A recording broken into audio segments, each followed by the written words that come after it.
Senhoras e senhores, começamos agora mais um Avelcast. O nosso tema de hoje é o Rally da Bolsa. E para conversar comigo, eu trouxe Guilherme Santos, meu sócio e head de alocação aqui da Avel. Giga, seja muito bem-vindo. Muito obrigado, Casa.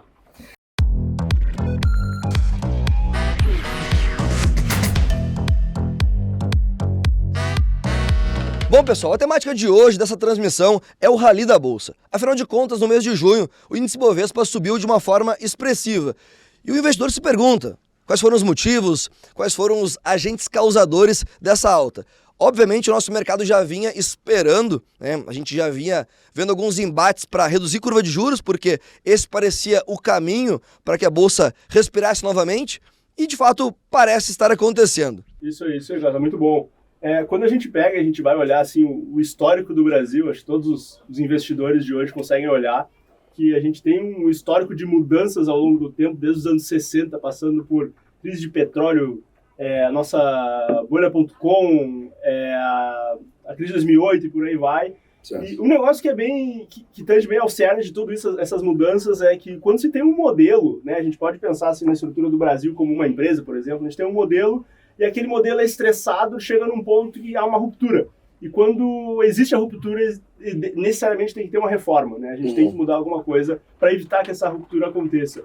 E muitas vezes a gente vê que a ruptura nada mais é que uma hiperinflação seguida de medidas econômicas para que isso volte ao normal. Então, se a gente olha numa empresa, uma ruptura poderia ser, daqui a pouco, um balanço negativo, um prejuízo muito grande. A gente olha a ótica do governo, assim, a ruptura pode ser muitas vezes a moeda perdeu muito valor, hoje acabou gerando uma hiperinflação e o modelo tem que ser revisto. Né? Isso é um negócio bem legal, se a gente puxa desde os anos 60 lá, nada mais é do que isso que aconteceu, né? Isso que fez tanta mudança, isso que fez a gente estar onde estamos hoje, isso é que a gente fez, isso que gerou a implementação do Plano Real lá atrás e por aí vai. Né? São pontos bem interessantes assim, quando a gente puxa o histórico do Brasil. Eu acho que é bacana a gente salientar que a gente vinha de um crescimento, de certa forma, expressivo da nossa Bolsa. A gente teve, obviamente, um acontecimento que impactou o mundo como um todo, né? Talvez, se não foi a maior do mundo, uma das maiores crises sanitárias globais, que foi a pandemia. Obviamente, o governo Bolsonaro, no início, tinha um planejamento, uma estruturação, um orçamento, e isso foi diretamente impactado pela pandemia. E a gente falava lá em 2020, né, que o Brasil tinha tudo para decolar e aí chegou a pandemia, né? Exato. Exatamente nisso. Eu lembro dessa frase, ficou marcada. E aí chega a ser engraçado, porque a gente estava com a casa toda em ordem para, de fato, ter uma sequência de anos positivos, porque é bacana salientar que um governo ele não se faz nos 4 anos, né? Ele é reflexo dos governos anteriores e muitas vezes, durante alguns mandatos, a gente não consegue ajustar algumas pontas. E a gente vinha com tudo em ordem para ter um ano excelente, para ter uma bolsa aí rompendo, eventualmente, 150 mil pontos. E aí, com a pandemia, tudo veio abaixo, a gente teve que reorganizar tudo, alguns gastos que iriam para estruturação, para o avanço do nosso país em várias áreas, acabaram indo, obviamente, para a saúde, porque era prioridade máxima. E, a partir daí, a gente teve, como a gente comenta de uma forma consistente nas nossas atualizações, uma verba indo para reestruturação do país. Isso gerou inflação. Essa inflação foi combatida, e diga-se de passagem, para quem nos escuta, muito bem combatida pelas medidas políticas e econômicas do Paulo Guedes e do governo em questão na época. E beleza, a gente aparentemente tinha conseguido estar à frente da curva, né, inflacionária. E reunião após reunião do Copom, mantendo os juros elevados, parecia que a gente não chegava nunca a uma luz no fim do túnel em relação a os juros começarem a ceder. Inclusive, há pouco tempo atrás, a gente viu um embate aí entre o Lula, Roberto Campos Neto, né, presidente do Banco Central, em relação a essa questão de juros. Lula querendo forçar uma queda dos juros. A qualquer custo, né? Campos Neto firme na posição dele, mas a gente veio enxergando também, né, no decorrer desses meses de 2023, uma inflação um pouco mais branda, o que, obviamente, nos traz uma esperança maior de um possível corte aí no segundo semestre, mais para o final do ano também. O que é um ponto legal, assim, quando a gente cruza na informação de inflação, juro atual, juro futuro principalmente, com bolsa, A gente olha muito assim as commodities nesses últimos 6 a 10 meses ali, elas foram rapinadas, né? A gente teve uma queda forte nas commodities, a gente olha a soja, o preço de soja despencou. E coincidentemente agora, no momento que a gente grava, assim, nessa última semana, muitas commodities voltaram um pouco. Então, no momento que a gente tem a commodity despencando, querendo ou não, hoje o nosso Ibovespa ele é composto majoritariamente de commodities, né? O agro movimenta o Brasil. Quando a gente fala commodity, a gente está falando de Petro, a gente está falando de Vale também, nada mais são que empresas que trabalham com commodity. E quando a gente tem as commodities caindo, naturalmente a gente tem a nossa bolsa caindo por conta do peso dessas empresas, só que, por outro lado, a gente tem também a inflação, que acaba caindo porque as commodities estão caindo de preço, né? Então, a inflação reduzindo, e eu até ouvi, né, na segunda-feira, não me recordo em que matéria, que tem já gestor provisionando ou projetando uma deflação agora no mês de junho, diante de tanto acúmulo de inflação que a gente estava tendo ainda. Se a gente olha o relatório Focus, né, atualizado ali do dia 9 da sexta-feira, a gente recebe segunda ali, também novamente marcando, né, inflação atrás de inflação, reduzindo, né, a inflação a cada semana que passa. Isso é um ponto bem interessante. A gente olha que o câmbio ele nunca vai mexer, né? O câmbio tende sempre a subir ou se manter como está, mas a inflação reduzindo.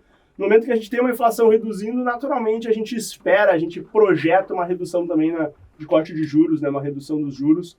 E é legal, o investidor que está mais acostumado a lidar com o mercado, assim, né? Para entender a precificação da nossa bolsa, a gente olha muito para o juro futuro, né? O juro de curto, médio ou longo prazo, não importa. Sim.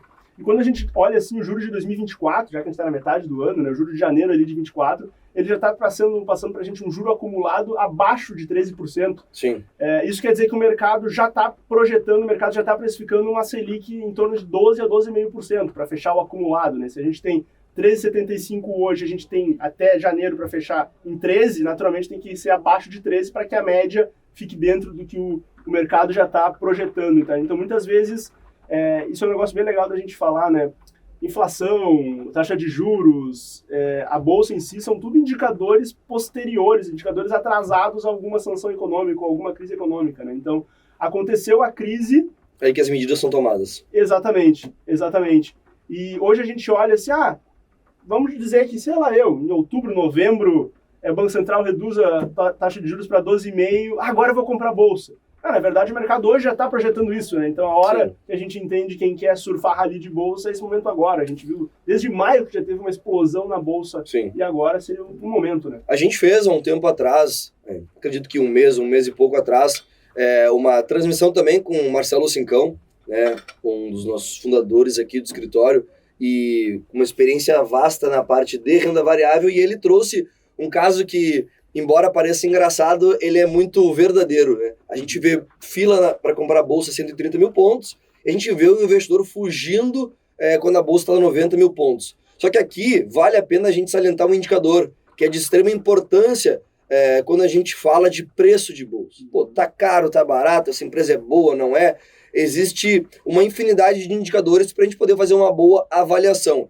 Mas talvez um dos principais seja quanto a bolsa está tradando preço-lucro, quanto a bolsa está negociando o preço que a gente paga versus o lucro que as empresas geram. Hoje, mesmo com esses últimos dias que a gente teve uma alta considerável, a gente está negociando perto de 5 vezes preço-lucro. Vale salientar para quem nos escuta, para o investidor, que a média do Ibovespa histórica, ela gira de 10 a 12 vezes preço-lucro. Isso a gente está querendo dizer que a gente está abaixo da metade da média histórica. E a gente já está assim há um ano e pouco, né? Exatamente. Então, se o investidor que está nos assistindo nos perguntar, então eu posso comprar a bolsa porque mês que vem ela vai voltar para 10 vezes preço-lucro? Com certeza não. Infelizmente não. E quando isso vai acontecer, a gente também não tem como precisar, porque envolve vários fatores. O governo talvez seja um dos principais dele, né? As medidas que o governo vai adotar. Mas que a bolsa está barata? Sim, a bolsa está barata. A bolsa subiu um pouco, então já estaria atrasada agora? Não. Ainda ela tem muito mais espaço para subir. Inclusive, um dado interessante que eu trouxe hoje a gente tem uma bolsa negociando a 5 vezes preço-lucro. Ela não precisa dar um salto gigantesco para que o investidor comece a ter lucro. Se ela começar a negociar nos próximos meses a 7 vezes preço-lucro, eu não estou falando de nada fora do contexto que a gente vem enxergando, a bolsa salta de 100 para 140 mil pontos. Então, é algo que nos traz, de certa forma, uma esperança não tem garantia de nada, até porque a gente depende de vários fatores, né? Estados Unidos é um, China é outro, afinal de contas são grandes parceiros comerciais do Brasil e muito bem comentado pelo Guilherme, a gente hoje depende muito do sucesso das commodities para que a nossa bolsa ande, né? Mas as projeções são de fato positivas. Isso é um ponto legal, se a gente pega o histórico da nossa bolsa, assim, a bolsa nunca vai bater de novo 150 mil pontos. Se a gente pega o histórico do S&P, que é até mais longo que o nosso Ibovespa, a gente vê que em muitos momentos bateu um pico, bateu uma recessão, uma depressão econômica, voltou para cima do pico, bateu. Isso é normal, né? São ciclos de mercado que a gente fala muito. Isso é um ponto legal, porque tá muito longe, vai bater ali e vai cair, que nem muitos grafistas, vai bater nos 100 e poucos mil pontos, que foi o recorde, vai cair. Não quer dizer, né? A gente precisa passar pelos ciclos econômicos, e os ciclos econômicos eles são expressos na Bolsa de Valores com picos e vales, né? É assim que a gente expressa um ciclo econômico brasileiro no nosso Ibovespa, né? E um outro ponto até, a nossa temática é bolsa, é o rally da nossa bolsa, mas mais do que simplesmente bolsa, a gente está falando sobre ações, né? E quando tu fala do S&P, a gente tem um caso curioso acontecendo nesse momento, né? O S&P ele estava sendo taxado como short, né? Por grande parte dos analistas. E o S&P vem crescendo esse ano. A inteligência artificial, o chat GPT, que é o que está todo mundo falando, ele vem empurrando as empresas de tecnologia para cima. Quando a gente pega a Meta, quando a gente pega outras empresas do segmento, a gente vê um comportamento diferente do que muitos previam. Então é muito difícil a gente taxar se a bolsa vai para cima, se vai para baixo, né? Exato. Muita gente dizia, né? A gente vai ter a escalada dos juros americanos, toda empresa vai tomar um tufo, empresa tech vai quebrar, bolsa americana já era, bolsa brasileira, então nem se fala. E o contrário, a realidade é muito diferente, né? Porque hoje a gente tem, beleza, empresas americanas de tecnologia que estão lá, mas a presença delas é mundial e o reflexo delas é tão distante somente da realidade dos Estados Unidos que a receita não impacta muito. Eu lembro na época da 2020, todo mundo falava que a Disney ia quebrar. Né? Porque hoje a gente olha a Disney e a gente pensa no parque de diversão. A gente não lembra o que a Disney tem por trás, as marcas que ela tem por trás, as empresas, os royalties, os desenhos, tudo que ela tem por trás de marca, a gente nem faz ideia. E os caras têm muita marca por trás que sustenta a empresa mesmo se fechar o parque hoje. Óbvio que o parque é um faturamento alto, mas é como se fosse a porta de entrada para a marca. Né? E até hoje não quebrou, e dificilmente vai quebrar, imagino eu. Né? A gente vê até a Disney emitindo bonde para expansão, por incrível que pareça, existe. E cada vez mais a gente olha que o mercado brasileiro, né, a gente não está numa bolha, a gente não está separado, a gente depende do mundo para andar, não são só os fatores positivos do Brasil que fazem a nossa bolsa andar, a gente precisa também dos fatores externos, dos fatores norte-americanos lá. E quando a gente também vai voltar um pouquinho, que é sempre legal, né, a bolsa está diretamente ligada, a economia diretamente ligada à inflação, taxa de juros, e o juro futuro também. Estados Unidos agora está num platô de alta, uma alta histórica, mais de 5% de taxa sendo praticada lá de juros, que para eles é muita coisa. Até fazendo um parênteses muito rápido, a gente teve agora, no dia de ontem, a reunião do FONC, e desde março de 2022 a taxa vinha subindo reunião após reunião. E ontem foi a primeira vez, durante todo esse tempo, que teve uma estabilização da taxa, o que já trouxe aí um ânimo para os mercados. Mas ainda assim, ela trabalha na banda de 5 a 5,25 de juro anual, que para eles é muita coisa. Exato, e também, assim como no Brasil, para controlar, para conter um pouco a inflação, né? E se a gente vai fazer um paradoxo assim, né? A gente teve a escalada da Selic muito rápida, porque também a gente, né, derrubou a Selic a 2%, e a gente entrou num platô de 13,75, já está alguns meses assim, e o mercado americano deve ficar também alguns meses também nesse platô, até que a economia se reerga, né? E cada vez que a gente olha, a gente comenta no comitê de alocação que cada vez a gente vai olhar o mercado americano, a gente espera um dado ruim, tá melhor.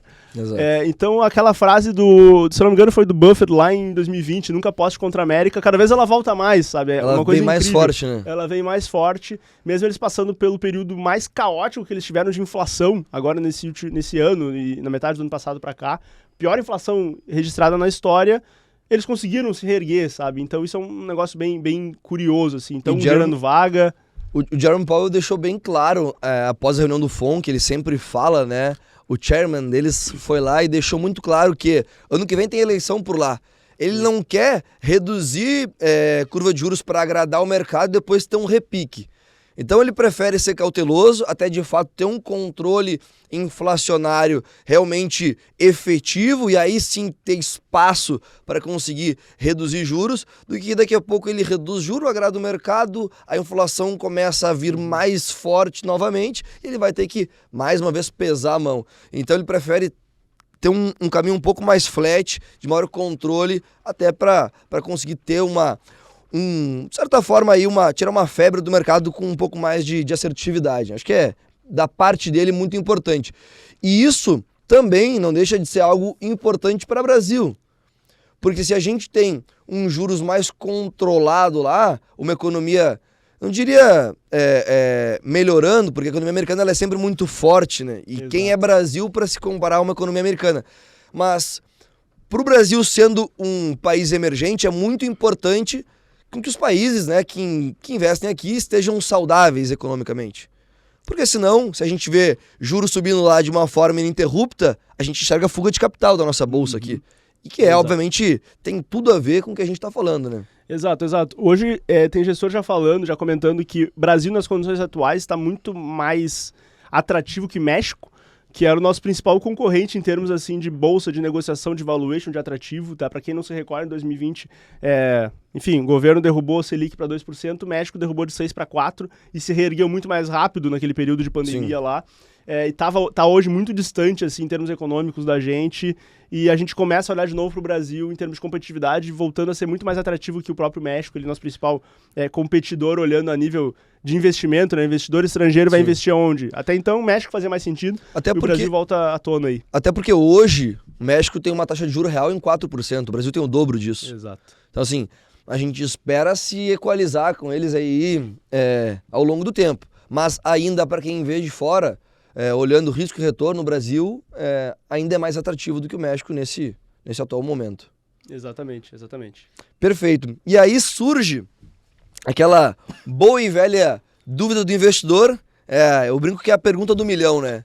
E a nossa bolsa, Guilherme, ela vai para onde? Ela estabiliza aonde? Quais são os fatos que realmente vão representar aí para um sucesso ou um insucesso da nossa bolsa?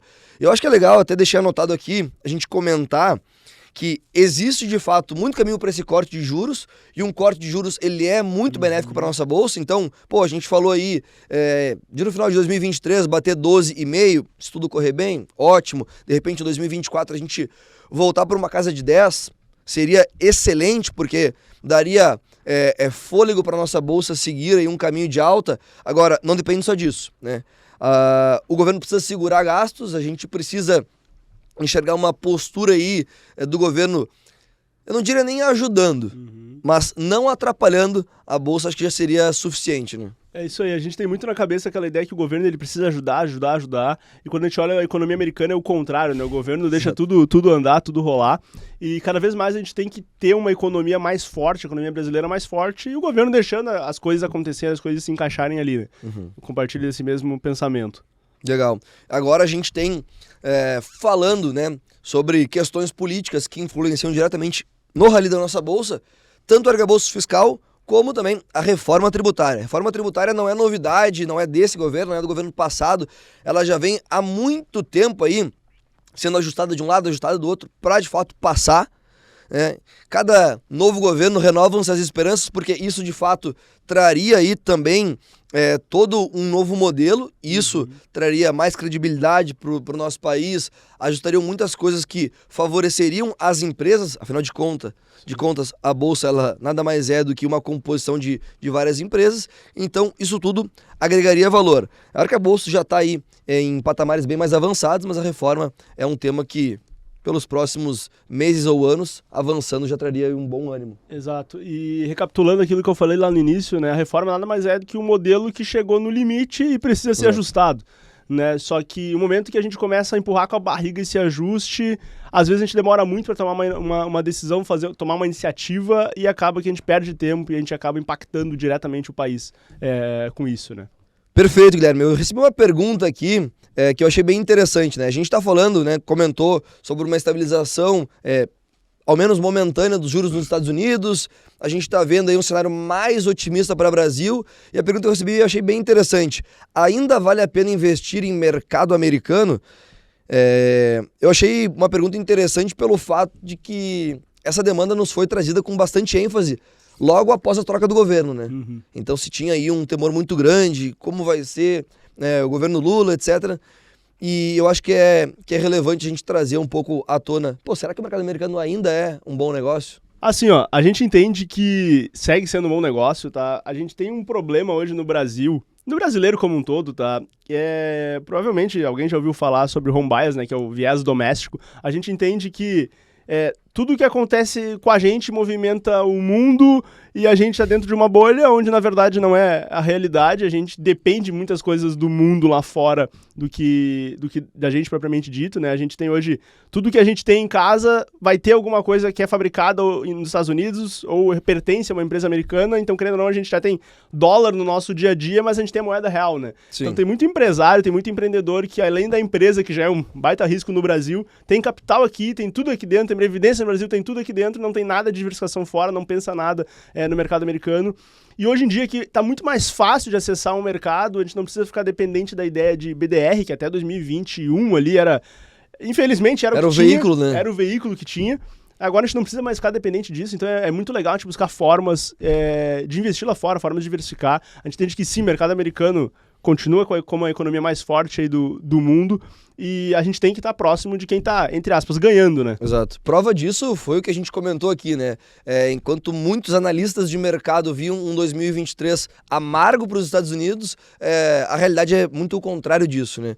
E o bacana dessa pergunta é que nos dá a oportunidade de enfatizar para o nosso cliente, para o investidor, que hoje você não precisa ter 4, 5 contas em diferentes instituições. Hoje, pela XP, de uma forma muito democrática, rápida, fácil, você consegue ter uma conta que dá acesso ao mercado americano direto, não dependendo de uma BDR, né, não dependendo de um recibo, para investir em renda fixa, para investir em ações, para investir em fundos imobiliários. Então, é uma gama bem grande de produtos, de ativos financeiros, e que o investidor, com certeza, além de estar no mercado mais sólido, né, historicamente, um mercado que dá um prêmio maior. Então, indo para a última pergunta para finalizar nossa transmissão de hoje, a pergunta é a seguinte: e se de fato o nosso mercado não mexer, se a curva de juros permanecer inalterada, existe espaço para a bolsa, mudança de planos total, o que a gente enxerga?